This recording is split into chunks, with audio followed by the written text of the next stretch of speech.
Hello! Hi! Welcome back to my channel. So, సడెన్‌గా ఈ video ఎందుకు అప్‌లోడ్ చేస్తున్నాను అంటే, ఈ రోజుకి నా ఛానల్‌లో థంబ్‌నెయిల్స్ నేను క్యాన్వాస్‌లో యూజ్ చేసి ఎడిట్ చేస్తాను అన్న విషయం అందరికీ తెలిసిందే. సో, ఈ రోజుకి నేను క్యాన్వాస్ ఇన్‌స్టాల్ చేసుకొని థంబ్‌నెయిల్స్ డిజైన్ చేసి 1 ఇయర్ అయితే కంప్లీట్ అయిపోయింది. సో, అందుకని నేను ఇప్పటిదాకా చేసిన థంబ్‌నెయిల్స్ అన్నిటిని కూడా ఈ వీడియోలో మీకు అన్నీ చూపిస్తున్నాను. నాకెందుకు ఈ ఆలోచన వచ్చింది అంటే, థంబ్‌నెయిల్ చేయడానికి మేము చాలా కష్టపడతామన్నమాట. ఒక్కొక్కసారి ఒక్కొక్క వీడియోకి 3, 4 థంబ్‌నెయిల్స్ కూడా చేసుకుంటాను. ఒక థంబ్‌నెయిల్ క్లిక్ అవ్వకపోతే మేబీ ఇంకో థంబ్‌నెయిల్ చూసి క్లిక్ చేస్తారేమో అన్న ఉద్దేశంతో ఒక్కొక్క థంబ్‌నెయిల్‌కి ఈజీగా నాకు 1 అవర్ లేదా 40 మినిట్స్ అయితే టైం పడుతుంది. అయినా నాకు థంబ్‌నెయిల్స్‌ని నీట్‌గా చేయడం, ప్రెజెంటేషన్ అనేది చాలా ఇష్టం అండ్ ఇంపార్టెంట్ కూడా నాకు. వీడియో ఎడిటింగ్‌కి ఎంతైతే ఇంపార్టెన్స్ ఇస్తానో, అదే విధంగా థంబ్‌నెయిల్స్‌కి అంతకంటే ఎక్కువ ఇంపార్టెన్స్‌ని ఇస్తాను. మనం చేసే వీడియోస్‌లో ఏముంది అనే దానికంటే థంబ్‌నెయిల్ ఎలా ఉంది, దాన్ని చూసి క్లిక్ చేసే వాళ్ళే ఎక్కువ మంది ఉంటారు. సో, అందువల్ల నేను థంబ్‌నెయిల్ కోసం ఎక్కువ టైమే స్పెండ్ చేస్తాను. ఇప్పటివరకు నేను అన్ని థంబ్‌నెయిల్స్‌ని కూడా క్యాన్వాస్‌లోనే ఫ్రీగా చేశాను. నేను ఇప్పటివరకు మనీ పే చేసి ఏమీ చేయలేదు. సో, చాలా హార్డ్ వర్క్ చేసి ఇన్ని థంబ్‌నెయిల్స్ అయితే చేశాను. సో, అందుకే నాకు ఈ వీడియోలో అన్నీ కూడా షేర్ చేసుకోవాలనిపించింది. సో, 1 ఇయర్ అయింది కాబట్టి థంబ్‌నెయిల్స్ అన్నిటిని కూడా ఒకే చోట వీడియో చేయాలి అనిపించి ఈ వీడియో అయితే మీకు షేర్ చేసుకుంటున్నాను.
క్యాన్వాస్‌లో థంబ్‌నెయిల్సే కాదు, ఇంట్రడక్షన్, లోగోస్ అండ్ అంతే కాకుండా మీకు ఏదైనా షార్ట్ వీడియోస్‌ని ఎడిట్ చేసుకోవాలన్నా కూడా మనం క్యాన్వాస్‌లో చేసుకోవచ్చు.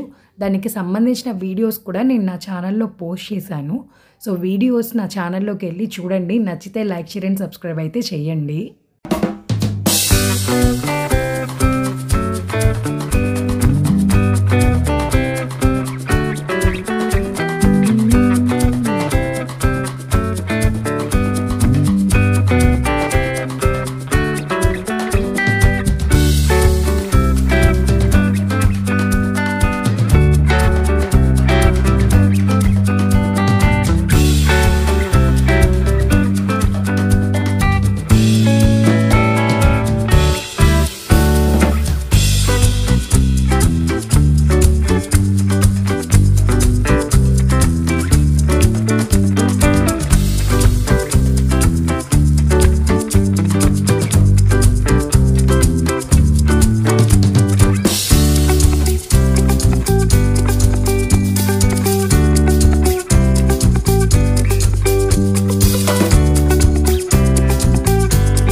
నాకు ఒకే వీడియోలో థంబ్‌నెయిల్స్ అన్నీ ఇలా చేసి మీతో షేర్ చేసుకోవడం నాకు చాలా హ్యాపీగా ఉంది. సో ఇంతే ఫ్రెండ్స్, నా వీడియో మీకు నచ్చినట్టయితే please like, share and subscribe అయితే చేయండి. Thank you for watching. Bye bye.